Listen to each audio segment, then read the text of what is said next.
akan membaca firman Tuhan yang saya ambil di dalam kitab Wahyu, pasalnya yang pertama, ayatnya yang ketiga.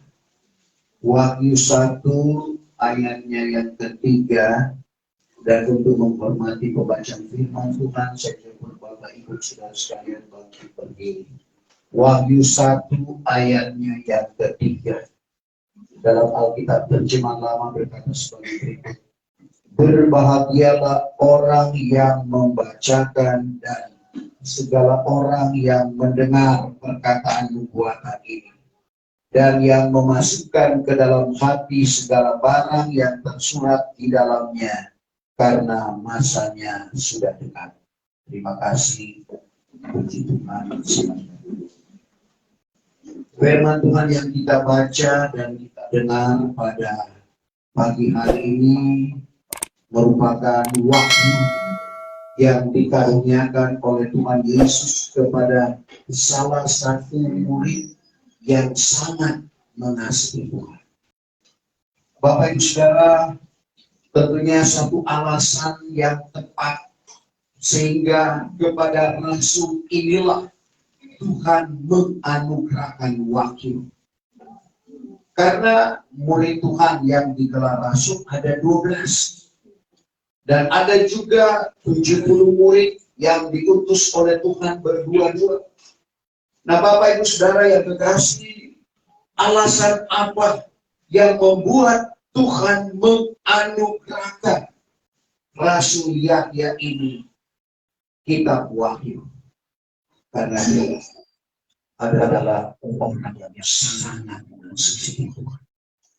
Jadi itu alasan karena buktinya dia dalam yang 13 ayat 23 dan ayatnya yang ke-25. Pada waktu Tuhan mengungkapkan bahwa ada salah satu muridnya yang akan menyerahkan dia. Petrus yang penasaran, dia tidak langsung bertanya kepada Tuhan. Padahal dia adalah salah seorang yang dekat dengan Tuhan. Tetapi dia harus melalui Rasul Yahya. Dan Rasul Yahya pada waktu itu bersandar di dada Yesus. Yahya 13 ayat 23. Seorang dari antara murid-murid Yesus, yaitu yang dikasihi oleh Yesus, bersandar di sebelah kanannya. Maka Simon Petrus mengambil murid itu, lalu berkata kepadanya, tanyalah siapa dia yang dikatakannya itu. Maka yang demikian, sedangkan murid itu bersandar di dada Yesus. Lalu bertanya, ya Tuhan, siapakah dia itu? Jadi kita lihat, dialah yang bertanya, siapakah yang akan menyerahkan dia? Jadi karena kedekatan, artinya Rasul Yahya ini sangat mengasihi Tuhan. Sama juga di dalam perjanjian lama, seorang tokoh yang sangat dekat, yang amat mengasihi Tuhan, sehingga dia disebut seorang yang sangat dikasihi oleh Tuhan, yaitu Daniel. Dalam Daniel 9 ayatnya yang ke-23, di mana diungkapkan dia adalah orang yang amat dikasihi. Daniel 9 ayat 23. Pada permulaan doamu itu diberilah firman, lalu datanglah aku hendak memberi akan dikau pengajaran, karena engkaulah seorang yang amat kekasih. Karena Daniel adalah seorang yang amat kekasih. Sebab itu hendaklah engkau mencamkan perkataan ini, dan perhatikanlah baik-baik kalam ini. Jadi kita lihat, kenapa dia disebut amat kekasih? Karena dia sangat mengasihi Tuhan. Dan bukti Daniel sangat mengasihi Tuhan. Dan dia mengasihi Tuhan lebih daripada mengasihi dirinya. Buktinya, pada waktu ada ultimatum tidak boleh berdoa kepada siapapun kecuali kepada raja. Kalau dia mengasihi dirinya sendiri, dia tidak akan melakukan itu.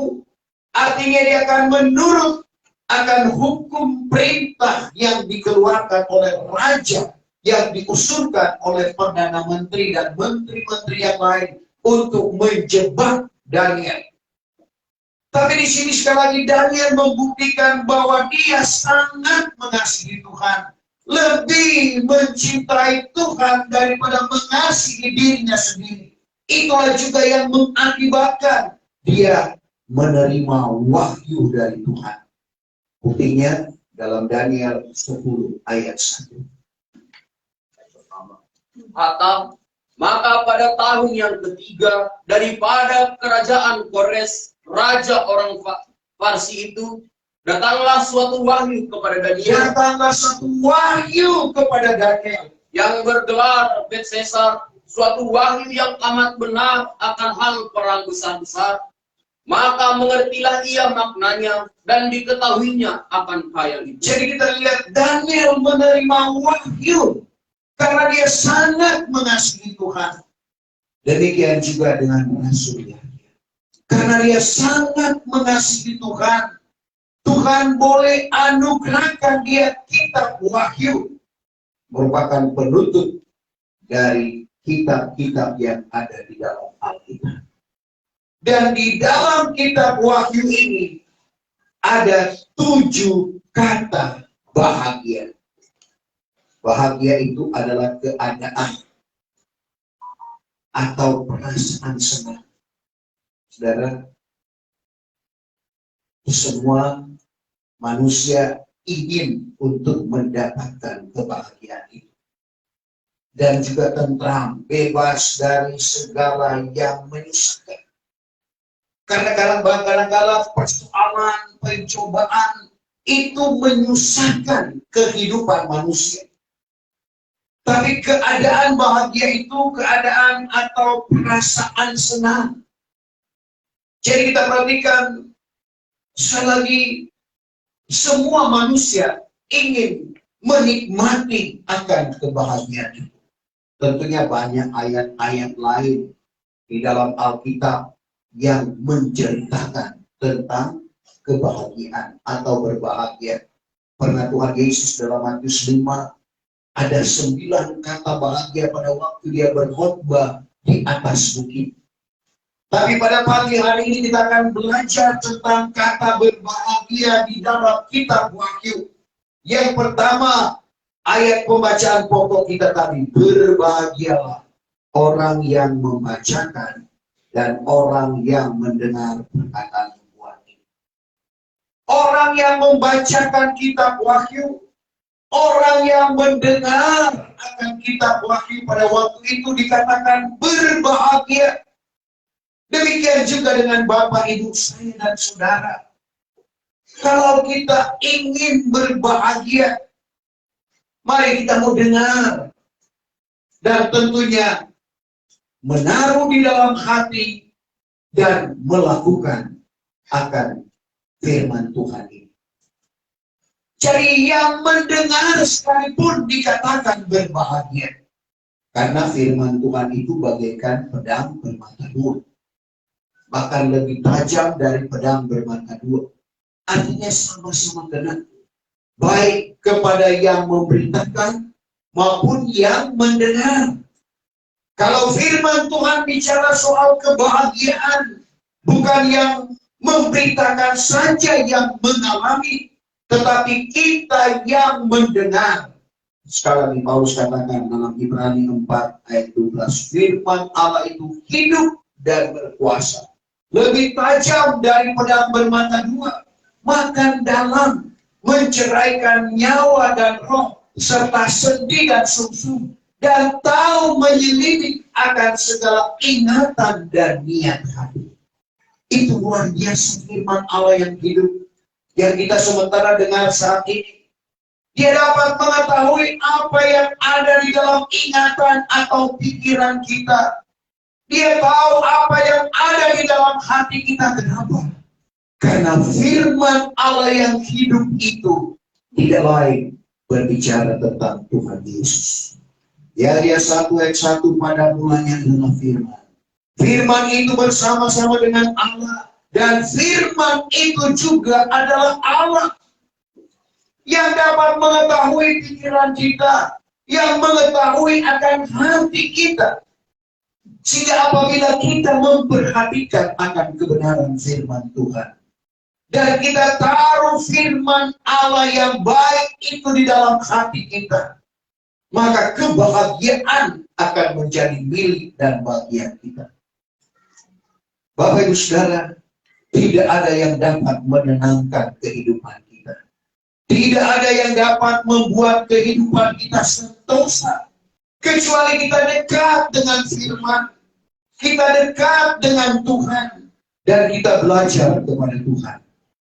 Matius 11 ayat 29, Tuhan Yesus berkata di dalam ayat itu, tanggunglah aku, pikulah aku, dan belajarlah kepadaku, karena aku lemah lembut dan rendah hati, maka kamu akan memperoleh sentosa bagi jiwamu. Salinan baru, maka kamu akan memperoleh ketenangan jiwa. Orang semua ingin mendapatkan ketenangan jiwa, ingin merasakan bagaimana hidup tenang. Sehingga orang yang hidup di kota dengan segala hiruk pikuknya, kalau liburan mereka seperti di Jakarta, mereka ke vilanya di Bogor untuk mencari ketenangan. Kalau di Makassar ada yang punya villa di Manino, tujuan sekali lagi untuk mencari ketenangan, tapi belum tentu mereka akan peroleh itu kalau tidak dekat dengan Tuhan, kalau tidak dekat dengan firman Allah. Sebab itu ada pujian, hanya dekat Allah saja aku tenang, daripadanya lah keselamatanku. Itu dalam Mazmur 62 ayat 2, terutama dalam terjemahan baru. Hanya dekat Allah saja, berarti hanya dekat dengan firman Tuhan, kita boleh memperoleh ketenangan jiwa. Jadi kita perhatikan kata berbahagia yang pertama. Berbahagialah orang yang membacakan dan segala orang yang mendengar perkataan nubuatan ini, dan yang memasukkan ke dalam hati segala barang yang tersurat di dalamnya, karena masanya sudah dekat. Dengar dan masukkan di dalam hati. Kenapa? Karena hati adalah sumber kehidupan manusia. Sehingga Raja Sulaiman dalam Amsal 4 ayat 23, peliharakanlah hatimu terlebih daripada segala yang patut dipeliharakan, karena dari dalamnya terpancar segala mata air hidup. Segala sesuatu yang di dalam kehidupan kita itu bersumber dari dalam hati. Hati adalah sumber kehidupan manusia, sehingga perlu dijaga, sehingga perlu dipelihara. Karena Matius 12 ayat 35, orang baik melakukan perbuatan yang baik dari perbendaharaan hati yang baik. Orang jahat melakukan perbuatan yang jahat dari perbendaharaan hati yang jahat. Semua sekali lagi bersumber di dalam hati. Bagaimana kita menjaga hati kita? Paulus katakan kepada jemaat Ibrani 6 ayat 5, yang masuk hati firman Allah yang baik. Jadi perlu kita masukkan firman Allah yang kita dengar ke dalam hati kita. Pemazmur berkata, Mazmur 119 ayat 11, maka segala firman-Mu telah kutaruh dalam hatiku, supaya aku tidak berdosa kepadamu. Betapa pentingnya firman Tuhan ini. Kita taruh di dalam hati kita, sehingga kita memperoleh kebahagiaan, keadaan atau perasaan yang senang. Ini pertama, yaitu kita yang mendengarkan firman Tuhan. Kata bahagia yang kedua dalam kitab Wahyu, yaitu di dalam Wahyu 14 ayat 13, untuk orang yang mati. Jadi kita perhatikan, orang yang mati itu bukan habis perkara. Ada dua hal yang akan dialami dan yang akan dirasakan oleh orang yang sudah mati. Ada yang langsung merasakan penghukuman atau penderitaan, yaitu orang yang mati di luar Tuhan. Tetapi kepada orang yang mati di dalam Tuhan disebut berbahagia. Wahyu 14 ayatnya yang ke-13. Maka kudengar suatu suara dari langit berkata, Rasul Yahya mendengar satu suara dari langit berkata, suratkanlah seperti yang demikian ini. Suratkanlah seperti yang demikian ini. Berbahagialah segala orang yang sudah mati, Berbahagialah segala orang yang sudah mati, yaitu mati di dalam Tuhan daripada sekarang ini. yaitu mati di dalam Tuhan sekarang ini. Bahkan kata roh itu, Kata roh itu, mereka itu akan berhenti daripada segala kelelahannya, berhenti daripada segala kelelahannya, karena segala perbuatannya mengikut menyertai mereka itu. Jadi kita lihat, orang yang mati di dalam Tuhan dikatakan berbahagia. Kenapa? Karena berhenti daripada segala kelelahannya dan mengalami kesenangan seperti yang di sebelah Tuhan Yesus. Dia menyadari dia adalah orang yang berdosa, sementara yang satunya menghujat, Engkau Tuhan, kenapa Engkau tidak dapat menyelamatkan dirimu dan kami? Tetapi yang satu Tuhan berkata, pada hari ini juga Engkau bersama-sama dengan aku di Firdaus. Firdaus artinya kesenangan. Orang yang mati di dalam Tuhan mengalami apa yang namanya kesenangan, mengalami apa yang namanya kebahagiaan. Kita diperhadapkan dengan dua pilihan, mau bahagia atau mau menderita. Tentunya kita tidak mau menderita, karena penderitaan yang dialami oleh orang-orang yang mati di luar Tuhan itu kekal.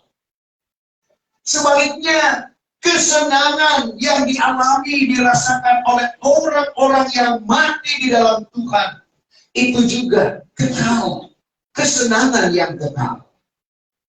Sehingga mengakhiri perumpamaan tentang 10 anak darah.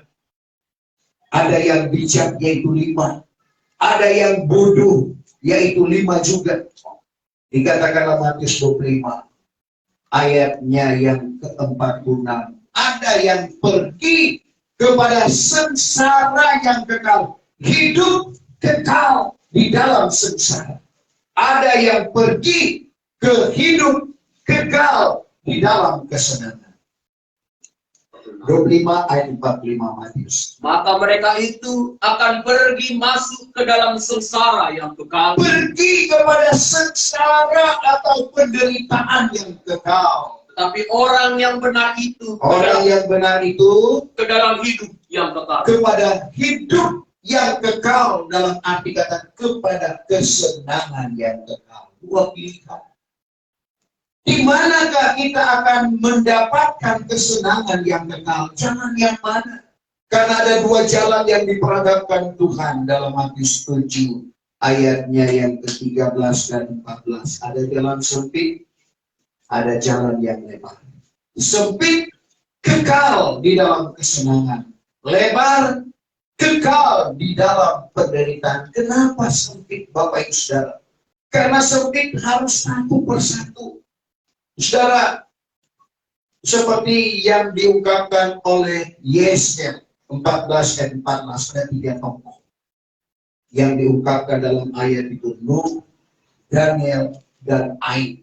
Dengan kebenarannya, dia hanya dapat menyelamatkan dirinya, tidak mewakili istri dan anak-anak. Itulah bukti sempit atau satu persatu. Yesaya 14 dan 14. Jikalau di antaranya adalah 3 orang ini, 3 orang ini, Nuh, dan Daniel, dan Ayub sekalipun, Ayub sekalipun, maka dengan kebenarannya boleh dilepaskannya hanya jiwanya sendiri juga. Dengan kebenaran dapat dilepaskan hanya jiwanya sendiri juga. Demikianlah firman Tuhan. Demikian firman Tuhan. Dosa bapa tidak ditanggung oleh anak, sebaliknya orang akan mati dan masing-masing mempertanggungjawabkan setiap perbuatannya. Pasal 18 masih kita GSP ayat 20.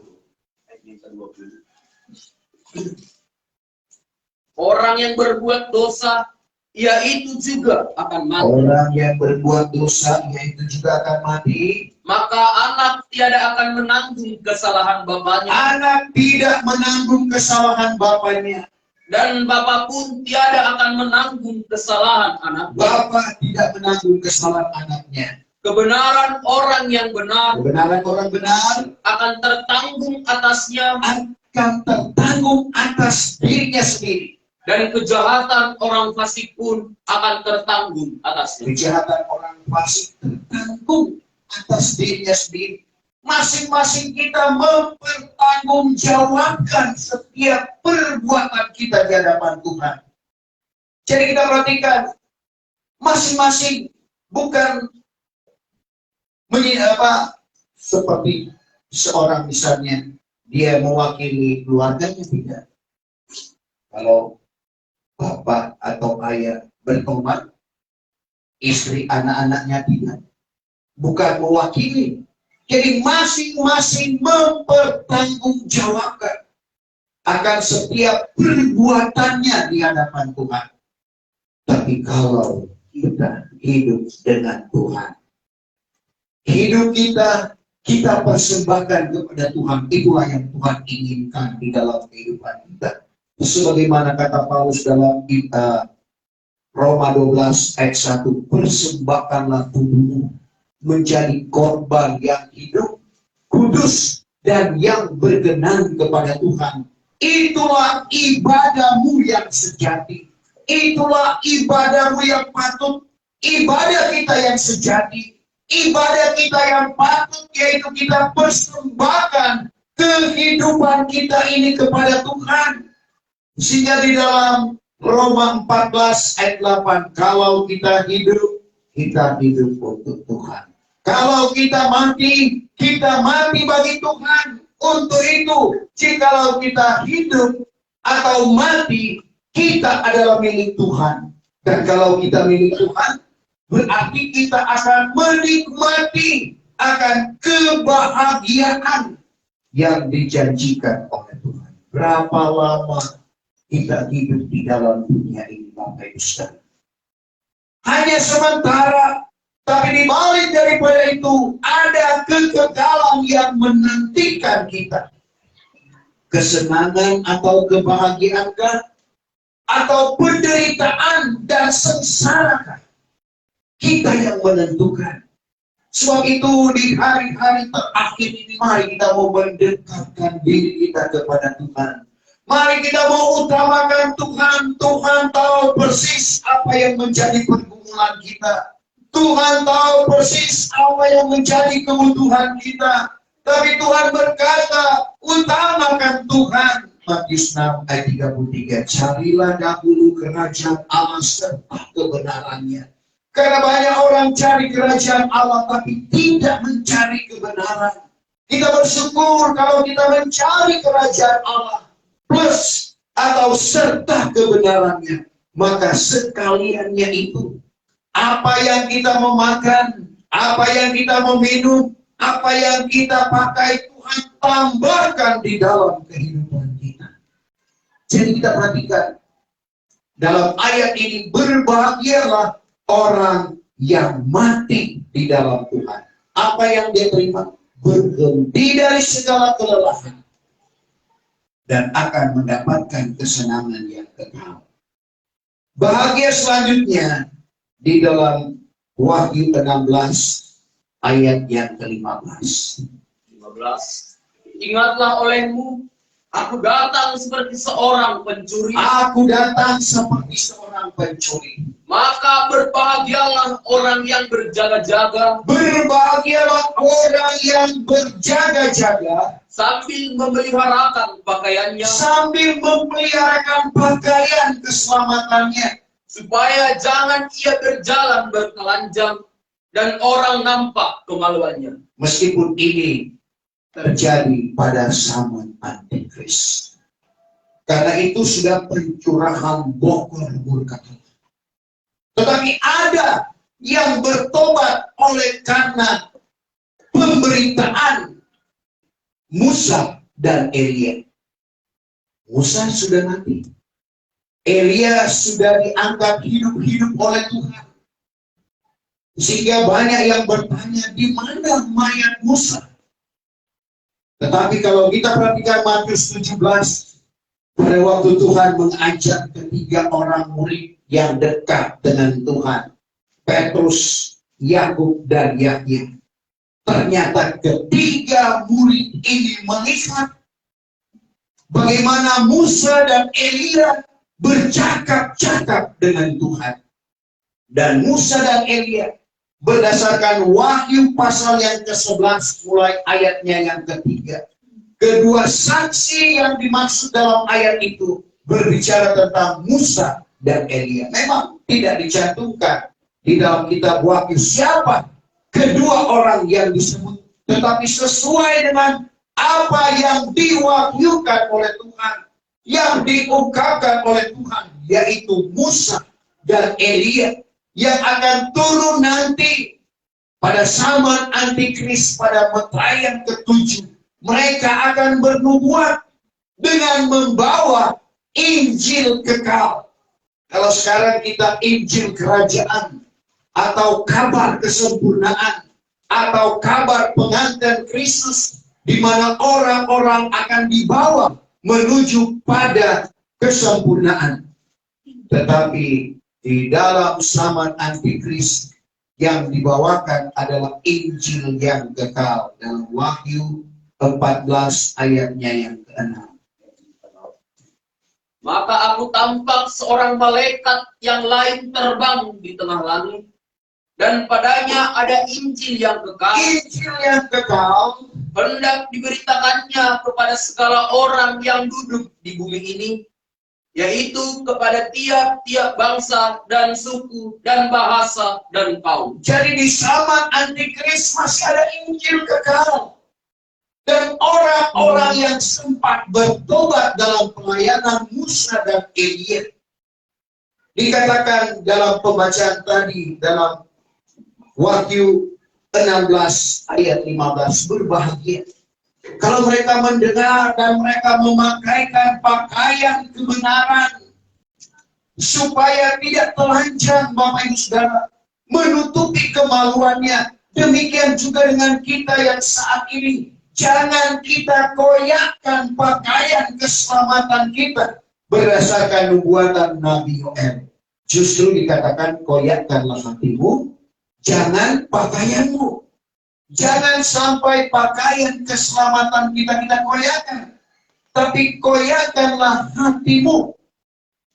Karena hati yang remuk itu tidak menjadi hina pada pemandangan Tuhan. Yoel pasal yang kedua ayat yang ke-13.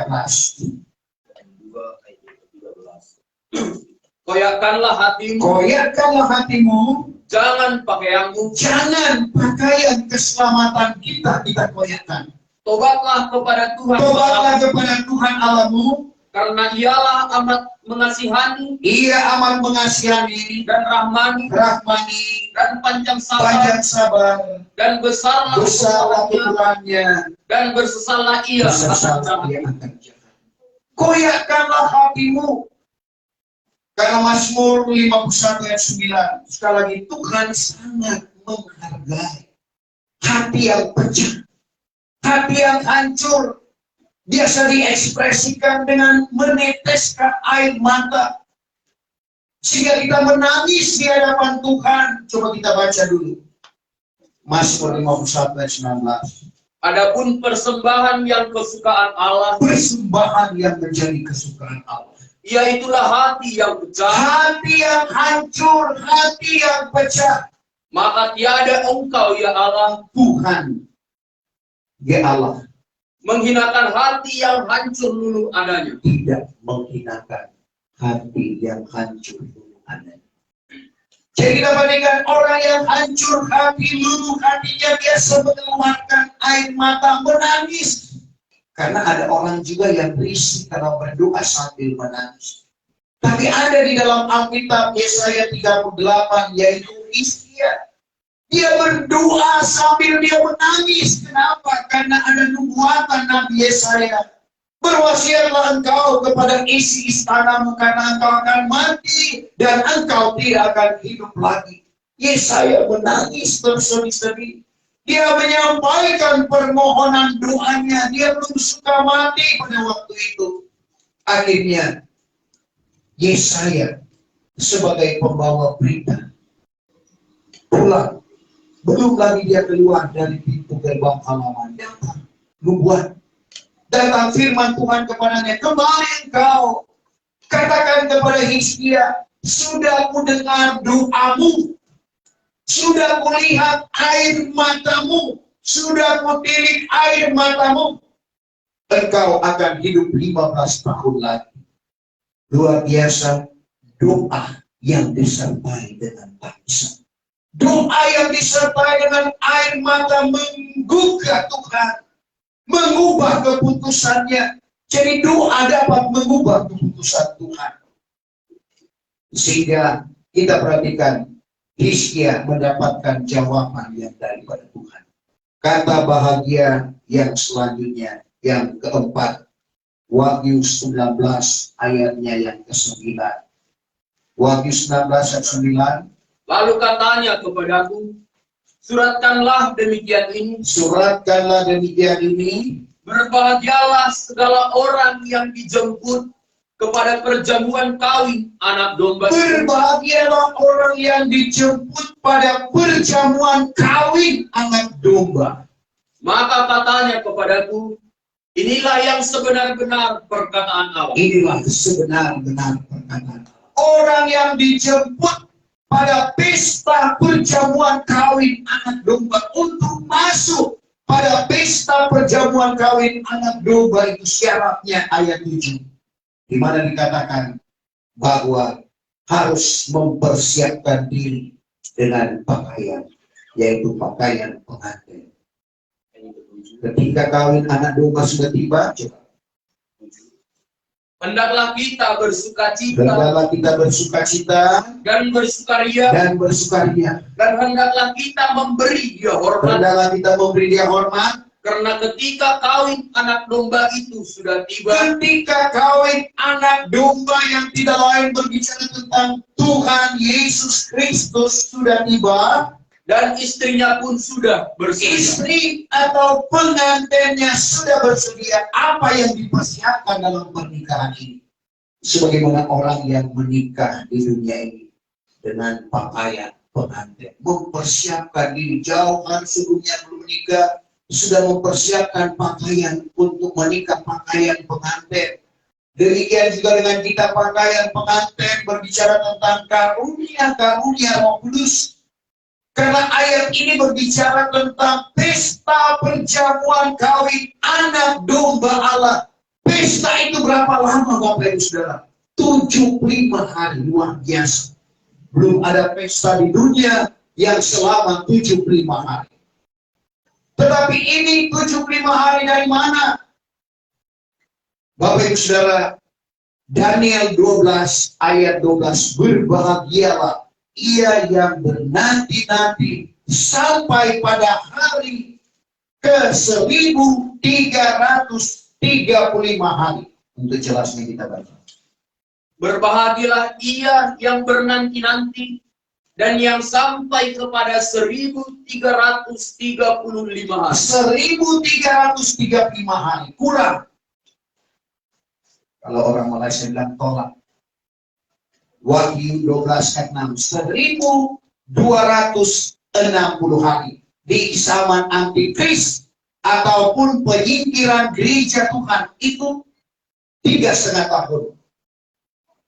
42 bulan atau 1260-an. Dan waktu 12 ayat 6. Nah, maka perempuan itu pun larilah ke padang belantara. Di situ ada suatu tempat disediakan Allah baginya, supaya ia dipeliharakan di situ 1260 hari. 1260 hari. Jadi selisih dari 1335 dikurangi 1260 hari.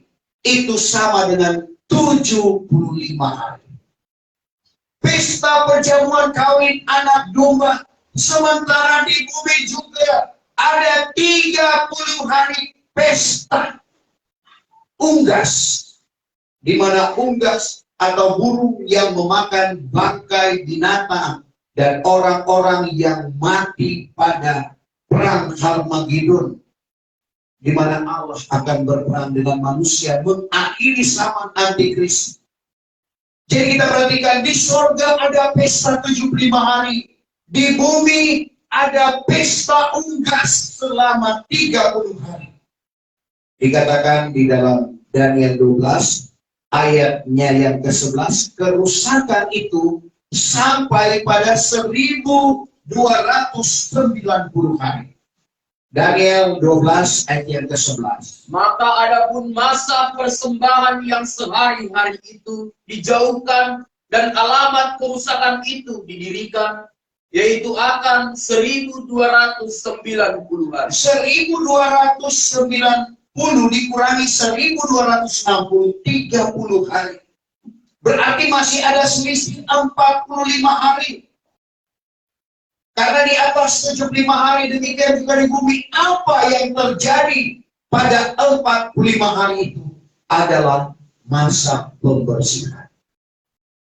Jadi setelah unggas berpesta, maka sisa dari bangkai atau tulang-tulang yang tidak dimakan oleh unggas itu dibersihkan. Siapa yang membersihkan? Adalah orang-orang yang lolos pada zaman antikris. Mereka lah yang membersihkan bumi ini, karena setelah pesta perjamuan kawin anak domba Allah, maka akan turun ke bumi bersama-sama dengan Tuhan Yesus, masuk pada pemerintahan 1000 tahun masa damai. Sebab itu kita lanjut ke kata bahagia selanjutnya, Wahyu 20 ayat yang ke-6. Orang-orang yang mati pada kebangkitan pertama akan memerintah 1000 tahun bersama dengan Tuhan Yesus. Wahyu 20 ayat 6 itu bahagia yang kelima. Berbahagialah dan kuduslah orang yang masuk bahagian di dalam kebangkitan yang pertama. Berbahagia, kuduslah orang yang masuk pada kebangkitan yang pertama. Maka mati yang kedua tiada berkuasa atas mereka itu, melainkan mereka itu menjadi imam kepada Allah dan kepada Kristus, dan akan memerintah beserta dengan Dia 1000 tahun lamanya. 1000 tahun. Ini periode yang pertama. Orang-orang yang bangkit pada kebangkitan pertama. Dia pengantin Kristus atau bukan pengantin Kristus, sama-sama akan memerintah di dalam 1000 tahun masa damai. Pertanyaannya, siapa yang diperintah? Yang diperintah adalah orang-orang yang lolos pada zaman antikris. Orang-orang yang sudah dibangkitkan dan yang diangkat pada keangkatan gereja Tuhan sebelum masuk pada pesta perjamuan kawin anak domba, sudah diobatkan terlebih dahulu. Karena untuk masuk ke dalam kerajaan surga, daging dan darah tidak bisa. Jika dalam 1 Korintus 15 ayat 50 sampai 52 diobatkan dengan tubuh kemuliaan. Tetapi inilah kukatakan, hai saudara-saudara, inilah yang kukatakan, hai saudara-saudaraku, kata Paulus kepada jemaat yang ada di Korintus, bahwa daging dan darah tiada dapat mewarisi kerajaan Allah. Daging dan darah tidak dapat mewarisi kerajaan Allah. Dan keadaan yang akan binasa, Keadaan yang akan binasa tiada mewarisi keadaan yang tiada. tidak akan mewarisi keadaan yang tidak akan binasa. Ingatlah, aku mengatakan kepadamu suatu rahasia, Paulus mengatakan rahasia kepada jemaat yang ada di Korintus. bahwa bukan sekalian kita ini akan mati, Bukan kita sekalian ini akan mati, tetapi kita sekalian akan diubahkan dengan tubuh kemuliaan. di dalam sesaat, di dalam sekejap mata, pada bunyi sangkakala yang akhir. Karena sangkakala akan berbunyi, dan segala orang mati akan dibangkitkan, dan keadaan yang tiada akan binasa, dan kita ini akan diubahkan dengan tubuh kemuliaan baru masuk pada pesta perjamuan kawin anak domba yang sudah dijelaskan tadi. Setelah itu turun ke bumi, memerintah bersama-sama dengan Tuhan. Memperhatikan ayat ini berarti ada dua tipe manusia di 1000 tahun masa damai. Karena ada pertanyaan di dalam kitab Wahyu. Masih adakah perkembangbiakan di 1000 tahun masa damai? Ada. Yaitu orang-orang yang lolos pada zaman antikris. Untuk orang yang sudah masuk pada pesta perjamuan kawin anak domba sudah diubahkan. Sudah tidak ada daging dan darah. Sudah dengan tubuh kemuliaan. Dan Bapak Ibu Saudara, kebahagiaan selanjutnya yaitu yang ke-6 di dalam Wahyu 22 ayatnya yang ke-7. Wahyu 22 ayat 7. Ingatlah, aku datang kelak dengan segeranya. Berbahagialah orang yang menurut segala perkataan nubuatan di dalam kitab ini. Berbahagialah orang yang menurut. Karena dalam ayat sebelumnya, yaitu ayat 5, di mana di sana, di tempat yang dijanjikan oleh Tuhan kepada orang-orang yang akan memerintah, ini masuk pada bumi baru, langit baru. Di sana tidak ada lagi matahari seperti ini, tidak lagi cahaya pelita. Kita baca ayat 5 dulu. Wahyu 22. Maka tiadalah ada malam lagi kelak. Tidak ada malam lagi kelak. Dan mereka itu tiada berkehendakan cahaya pelita. Tidak berkehendakan cahaya pelita. Dan cahaya matahari. Karena Tuhan yaitu Allah akan menerangkan mereka itu. Dan mereka itu akan memerintah kelak selama-lamanya. Sehingga ayat 9, maka katanya kepadaku, janganlah begitu, aku pun. Ayat tadi, Wahyu pasal 19, ayatnya yang ke-7. Ingatlah, aku datang kelak dengan segera. Berbahagialah orang yang menurut segala perkataan nubuatan dalam kitab ini. Kalau kita menurut perkataan atau nubuatan dalam kitab ini, kitab Wahyu ini, yang menceritakan bagaimana gereja dibawa pada kesempurnaan dalam Wahyu pasal yang ke-12. Bersalut dengan matahari, bulan di bawah kakinya dan bermahkotakan 12 bintang. Berarti menjadi pengantin Kristus, memerintah di dalam 1000 tahun masa damai, dan memerintah juga pada bumi baru, langit baru, Yerusalem baru yang turun dari surga. Di sana tempat kediaman Allah bersama-sama dengan manusia. Sudah tidak akan ada laut lagi. Tidak perlu takut tsunami. Wahyu 21 ayat 1 sampai 3. Maka aku tampak pula langit baharu dan bumi baharu. Karena langit mula-mula dan bumi mula-mula itu sudah lenyap. Dan laut pun tidak ada lagi. Maka aku tampak negeri yang kudus, Yerusalem baru, turun dari surga daripada Allah, lengkap seperti seorang pengantin perempuan terhias bagi suaminya. Maka aku dengar suatu suara besar dari aras itu mengatakan, aku Rasul Yahya mendengar suatu suara besar dari aras itu mengatakan, ingatlah bahwa tempat kediaman Allah itu bersama-sama dengan manusia. Tempat kediaman Allah bersama-sama dengan manusia. Dan ia akan diam bersama-sama dengan mereka. Ia akan diam bersama-sama dengan mereka itu. Dan mereka itu akan menjadi kaumnya. Mereka, Bapak, Ibu, Saudara, menjadi kaumnya. Dan Allah sendiri akan beserta dengan Allah mereka. sendiri beserta dengan mereka. Itu janji Tuhan.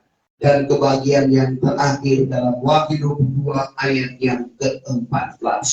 Wahyu 22 ayat 14. Berbahagialah segala orang yang membasuh jubahnya, Membersihkan jubahnya, tidak tercemar.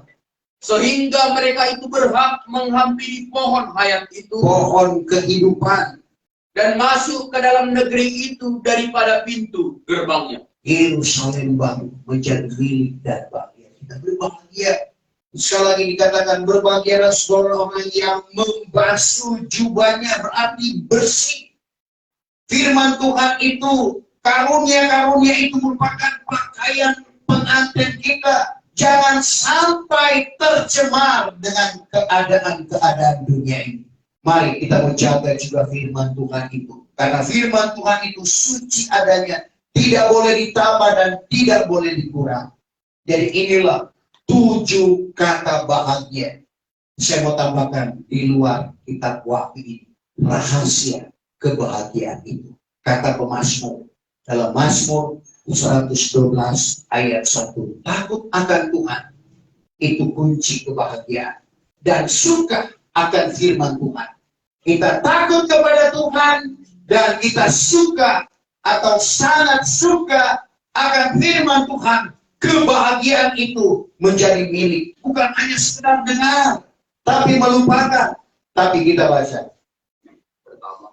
Haleluya. 12 ayat 1. Haleluya. Haleluya. Berbahagialah orang yang takut akan Tuhan, Berbahagialah orang yang takut akan Tuhan. dan yang amat suka akan segala firman. Dan yang amat suka, bukan hanya sekedar suka. Kita sangat suka akan kebenaran. Kita adalah orang-orang yang berbahagia. Saya cepat kita bangkit berdiri. Kita sempurnakan ibadah kita pada